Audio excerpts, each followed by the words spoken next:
Subject is dismount, as in dismounts and be the death of me, or Lancelot dismounts and shakes it down, or to arrive is to dismount.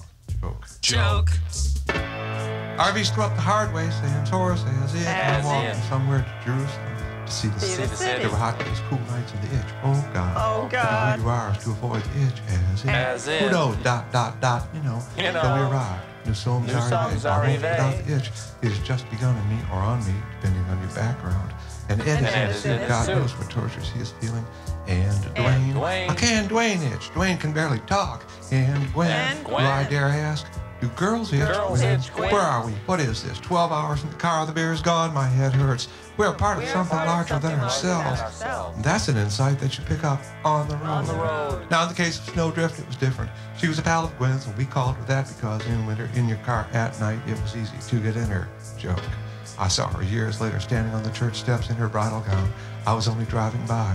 So much for women. And I knew, without knowing anything, that some awful thing was happening. It's true. He just did not appear. A night disgraced. Banished forever from the table.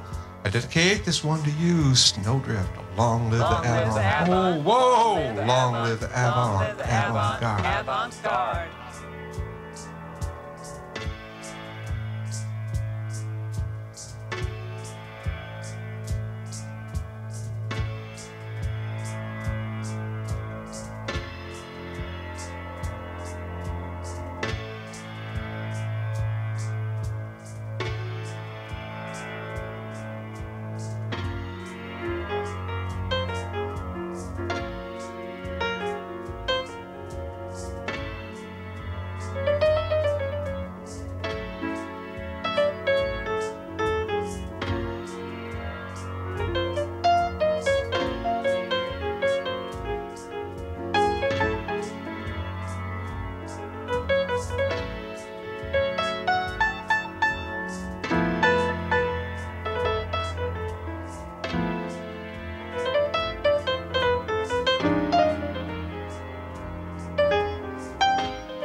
Leave at 5, arrive at 5 with a license finally to do what? Why are we here? We're here to marry Edward Gwynn. That's where we are. We found it and we will make it happen. Now's the time. It is ours. Start with the Givens is my motto. I am Noel Givens, justice and peace. Right off my bedroom is my office. I handle speed traps, elopements, true signatures, and the like. Well said. And you, my dear, seem frightened. Where are you from? I am from Wheat Lakes County. My name is Gwen. Well, that's a good answer. And you, sir, you're tall enough to be called Strapping. What's your name? My name is Strapping. Ed Strapping. These are my friends, Dwayne and the captain of the football team. I'd look for better-looking friends if I were you. And why is the bride to be so, what is the word? She's a pea monkey, sir. I dreamed one evening long ago of marrying a pea monkey. So she's the answer to your prayer. And you, Gwen, you feel, how about this union? Those jokes don't bother me, Your Honor. I'm transparent to the wishes of my Lord. I'm put here and it pleases me to serve him. My soul feasts upon the rising of the sun. It is his presence, the great arc of the day, is the truth of my life. I learn from it and I'm humble in that knowledge. And in the evening, my body sleeps. Well said. Now what about these characters who are with you? You, Dwayne, what qualifications have you? Well, it's not exactly that I have trouble with the words, you know. It's just that listening to the way it's done, I get the idea that sometimes it doesn't go together. There's a something and a something, and I get the idea that it's not exactly what I thought it was. You know what I mean? Well, roughly, I've read that stuff, and I know there's some problem, but I think you'll outgrow it. And you must be the captain of the football team. What an honor. That's right, asshole. I came all the way from home for this. I've come here with Dwayne, and while he's far from perfect, he's reliable. Somewhere in himself, he is pure and reckless. He is someone you can count on. And in the backseat, full of holes, when Dwayne smiles, I'm not afraid. Stay with that style, and you will win the Nobel Prize. Now let's begin. Do you, Ed, take this pea monkey Gwen to be your lawful wedded wife, to have and to hold in sickness and in health, till death do you part? There is no death, sir. There is the everlasting God of myself. Take upon yourself, it says. Give loyalty and affection to yourself. Blessed is he who is a lucky person, or she. I lay in bed one night and learned to trust. It is so clear now there is perfection, that within whatever realms we know there is no cause. I'm not self-taught. It is allowing to allow. You're fairly tall to be saying things like that. And you, Gwen, do you take strapping head to be your lawful wedded husband, to have and to hold in sickness and in health, until there is no parting? Yes. You were born just as you are. Yes. Your mother and your father were normal. Yes. Normal pea monkeys. Yes. I take it I am right that they think you are at work. Yes. We seldom have a case here anymore where the parents are consulted. Oh, God. Last night I saw on TV that in China even the determinisms are disappearing. Evidence all over shows there is a schedule. Things are not as endless or revolutionary as we thought. But principal events like majestic mountains in the landscape of time or marks of origin or destinations of the form we take now. For a long time that bothered me. For instance, the question of the sound we make. I asked a friend of mine who had married a Chinese man against her family's wishes, they being not Chinese, of course, whether there is any idea in science that convinced her on the question of why most people in China are Chinese. And I saw on TV about the business at the bank and that the note was not signed. Is it possible the non-signer didn't even think of it? That it's just not something he could ever do? I thought to myself. What about the Mark Zorro? See, he was different from us. We live here on the plains. Plains of Earth and the plains of time. As I said earlier. My friend and I were sitting in an alcove of a house that was a dream re-inhabited. That is, the visible inhabitants, our friends, shared the dream with others who seemed always just missed. Tangible, but obstacle. The wife was always in the kitchen, as I said. And I saw on TV recently that a woman whose family had been persuaded to buy a house that is lived in by a ghost. Forgive my language. Thought that was only proper. She was quoted as saying that she thought they could coexist As it were. Think about the alcove. They are the fondest things in Architecture. Bulges, Matava, bulges were in fashion. Around us it was a party. The tangibles were in the din. Those were the days when I worked with loudness. Loudness was the condition of the music. It was there and loud, and then I signed it. Easy.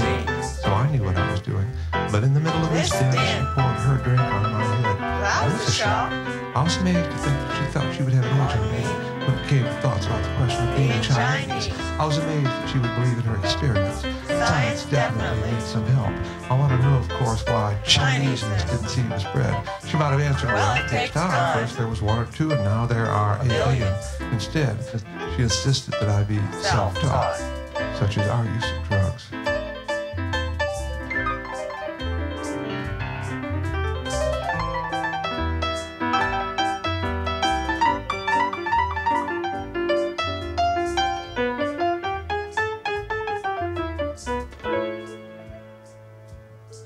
At this point of the ceremony, the door to the great case upon which the bride is entered, strapped in white against a polychrome hard surface, will become the underside, swings open, and there in the niche, the doorway facing us, the congregation stands Lucille. Her hair is the color of the sunset.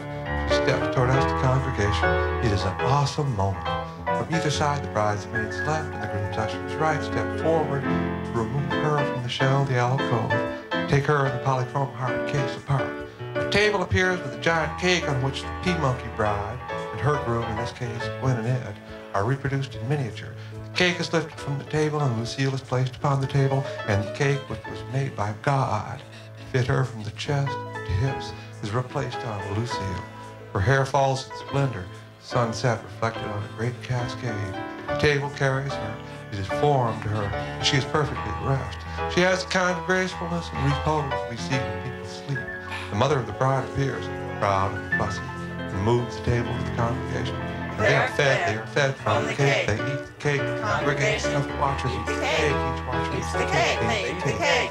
But while this is going on, the groom's ushers take the polychrome hard case from its vertical position the way it entered in a silent glide, with the pea monkey bride strapped in white against the polychrome hard surface, and inside, as they say, Lucille, turn it to the horizontal. They place it on the altar. They make in this arrangement an horizon resort, framed by the glorious bouquets. Bouquets, as they say down south. Presents of flowers. And on either side, the bridesmaids and the groom's ushers are in mourning, if that's the proper word. First, let's listen to the marriage sermon.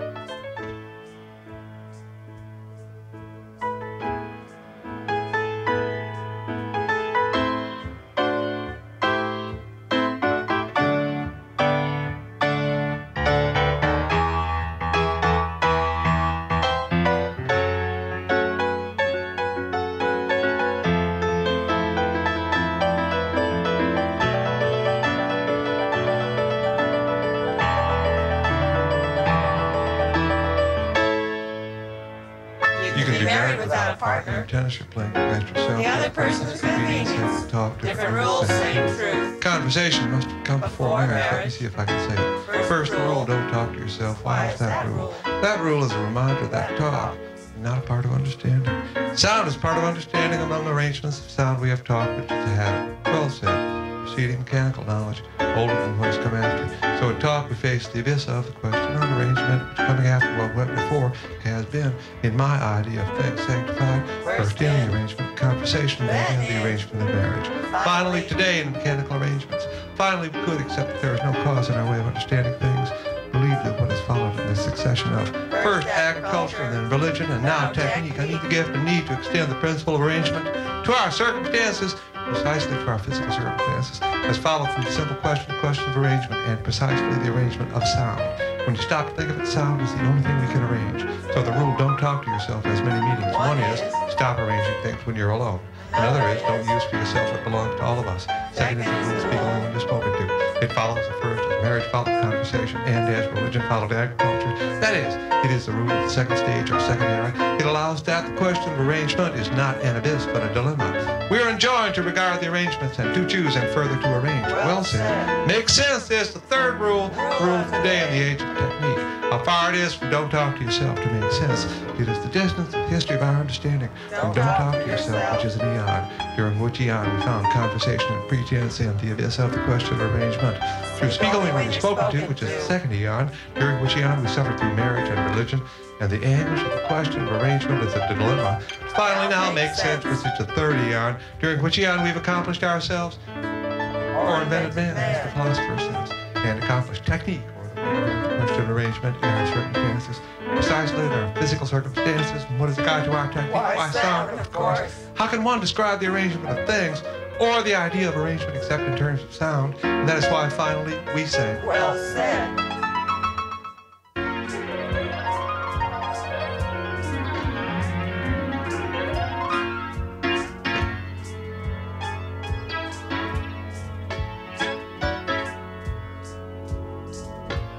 Story of the huge face of an arrangement. The arrangement of proportions is told in the story of an arrangement of our circumstances on the occasion of a marriage in this town.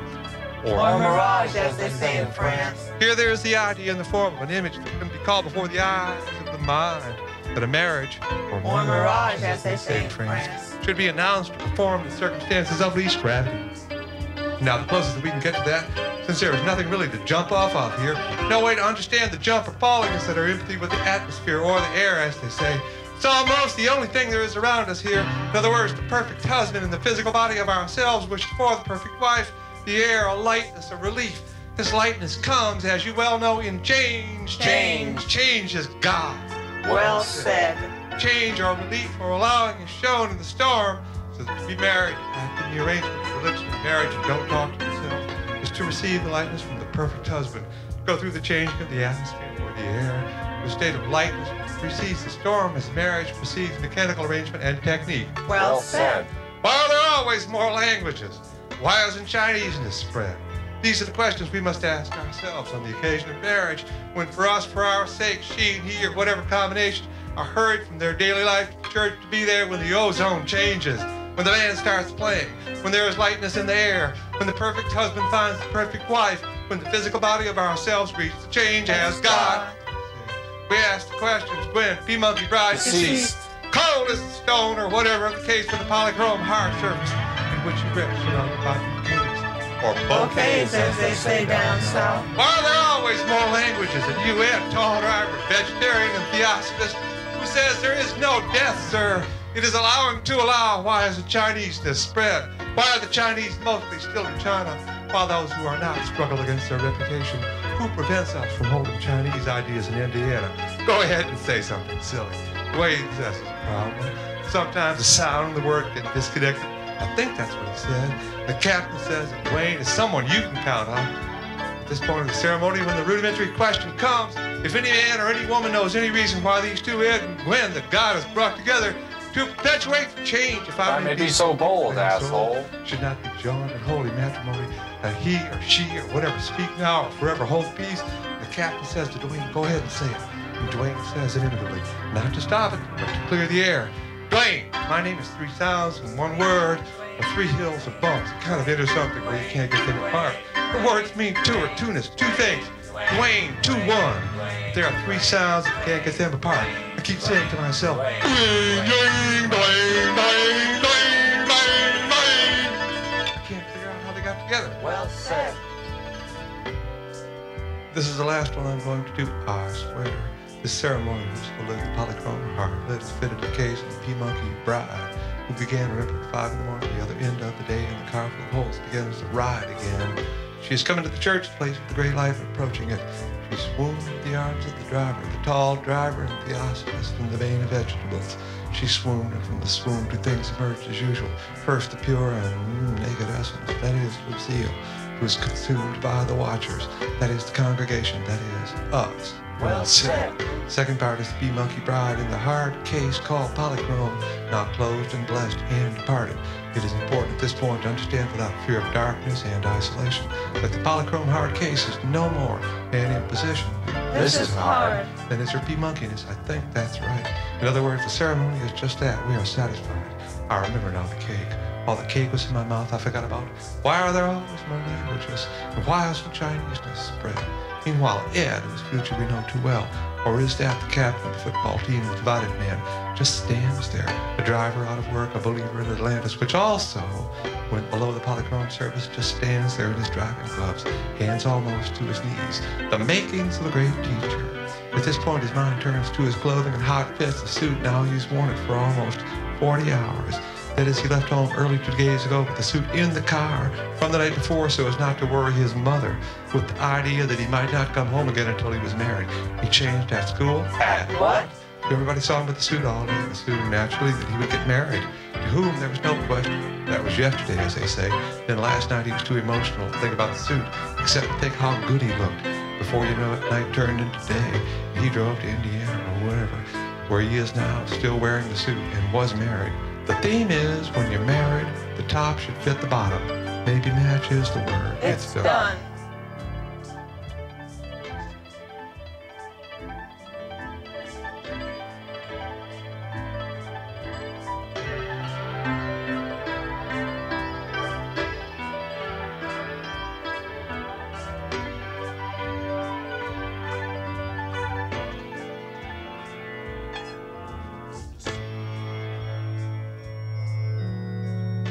The last glimpse I had of Lucille was from the altar. I was looking westward through the congregation, and I caught her eye just as she had arisen from the table.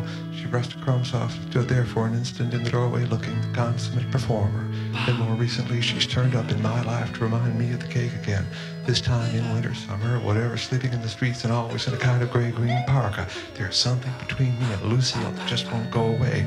She's always so determined. I'm sure it's just with me. I'm sure she's charming with the rest. And she was always framed. This is something I've cooked up. She was always framed under the box elder first.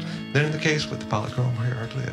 Now in the doorway. And more recently than now, in the parka, in the doorway, as the parka is all parkas. As the parka has always been there. For instance, the parka of the flowers in the field. And whatever they are, flowers in the field. That parka comes back as whatever they are, flowers in the field experience are passing it on. As in, no wonder the rich pass it on. Sorry.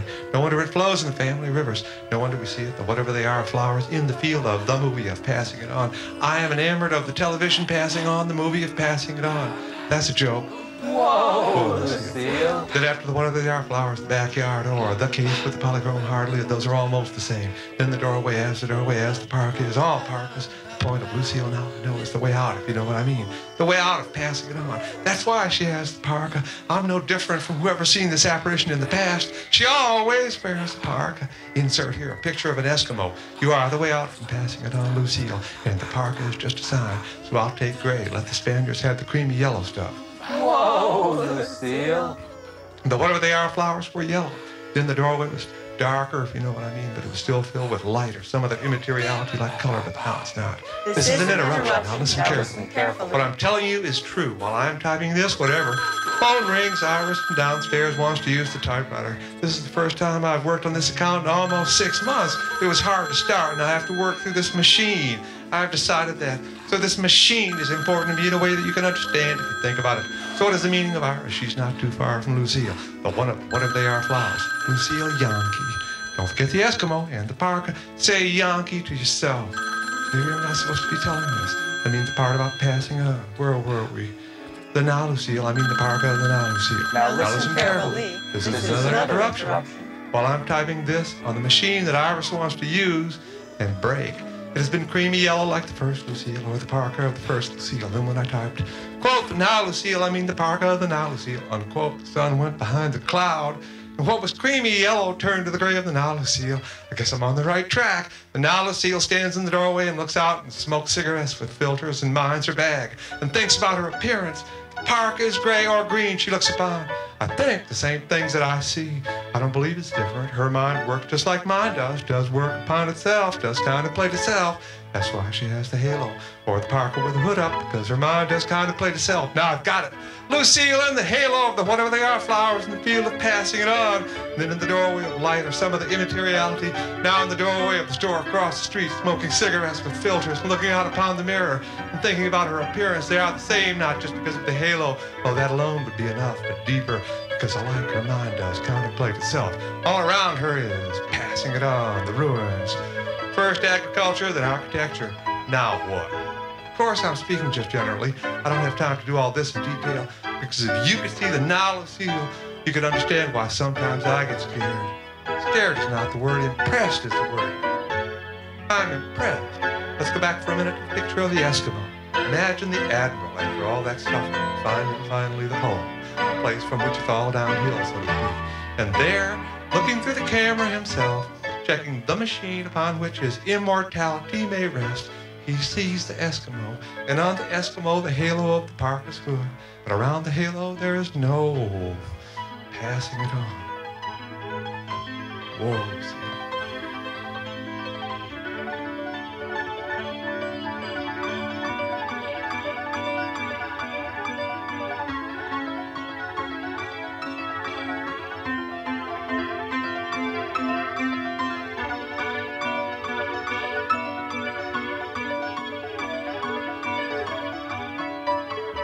For instance, the story of the slow one and the fast one, or the turtle and the rabbit. As they say, we have an intimation of a mode of arrangement that is not of sound.